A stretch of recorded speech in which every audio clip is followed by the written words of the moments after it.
Good morning. Thanks for joining us for Local 3 News. I'm Rebecca Bartlemay, and joining me is Chris and Dan from Lake Superior Life Care and Hospice. Thanks for joining us. Thank you for having us. Of course. And so you guys are volunteers, and there is a great need for volunteers in hospice care. Is that right? Oh, definitely. Very much so. Yeah. Could you just talk about the need right here in the Marquette area? Dan? Well, there are two hospice organizations in the area, and between the two, it varies some, but about, I would say, 50 to 70 people enrolled in hospice at any one time. All of those people are seen either in their own homes or in nursing homes or assisted living homes or sometimes in Trillium House. But the services that hospice provides are in the place where the patient is, where the person is and their family, and with people to help them in any way possible, and that means volunteers. All right. And so why did you guys get involved in volunteering with hospice care? To me, it's a gift. The people that you meet and that you can help, really for us, gives us more than we ever give. It really is. I had my mom who had died of cancer, but there was no such thing as hospice at that time. So when the time came for me to retire, it was an opportunity to pay it back and do it again. Definitely. Yeah, I had watched hospice from afar. I'm a retired physician, and I had seen it, but I really didn't understand it very well.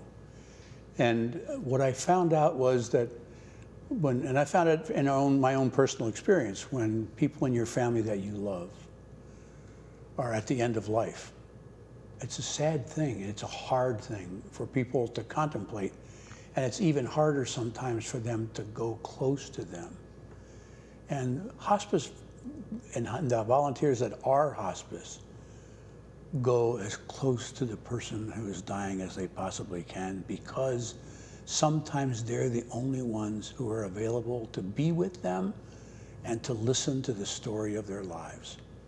Wow. That's pretty incredible. So in the next hour, we'll talk about the training that's coming up for volunteers. And for more information, you can look at our website, upmatters.com, and tune to Local 3 News tonight at 6 o'clock, 5 o'clock Central for more local news, weather, and sports.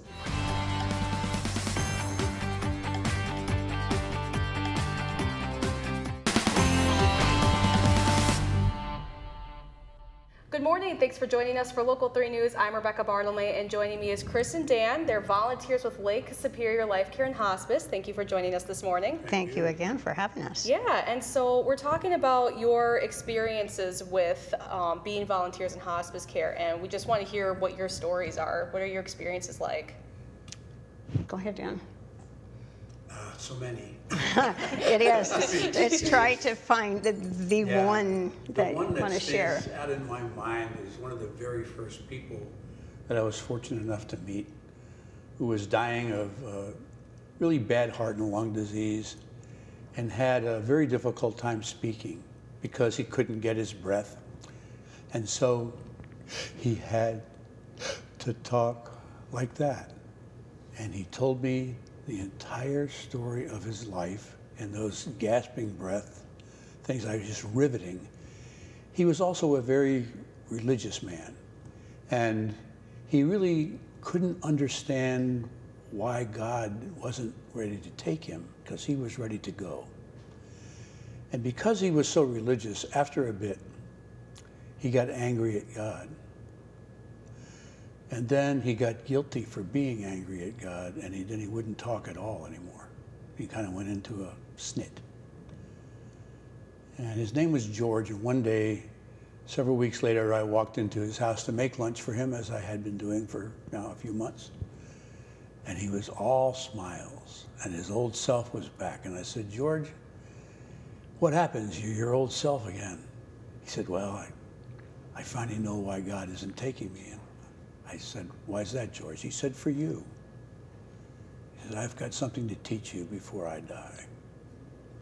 And I've never forgotten that. He became one of the best friends I've ever had. And I think that kind of friendship, almost immediate friendship that you get as a volunteer with someone in hospice, is one of the take-home things that you don't expect, but it's the one you most treasure.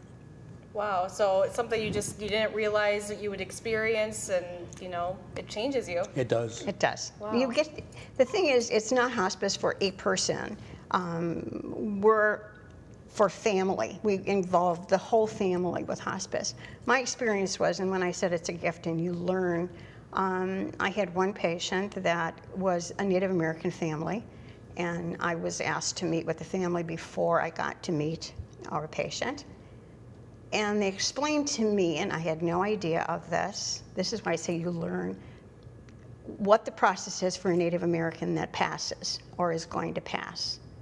So I got to meet them. They explained the whole ceremony, and then I got to meet her.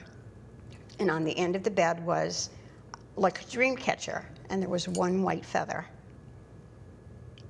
And we were not to ever touch that because it would negate the whole ceremony. And that's their way of passing, was the eagle's feather that was on the end. Wow, that's really interesting. It is. So you get to learn so much in it. It's rewarding. It's a gift.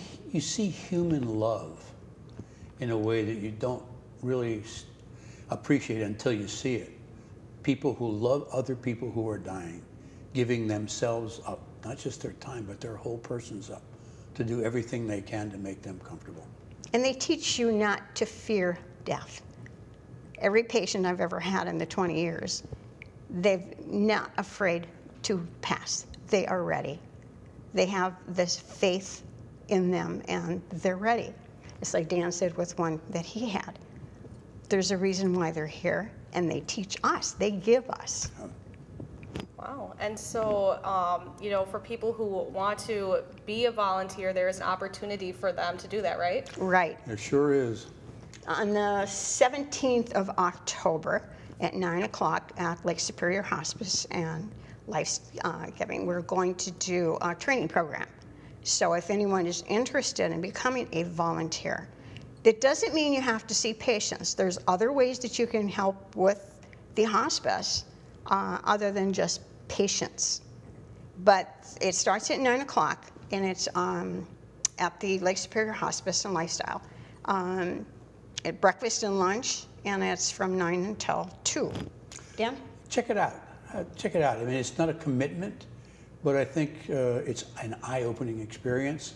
And I think it's worth a couple of hours of time if you have it to get a chance to experience something that may be something that's very important to you for the rest of your life.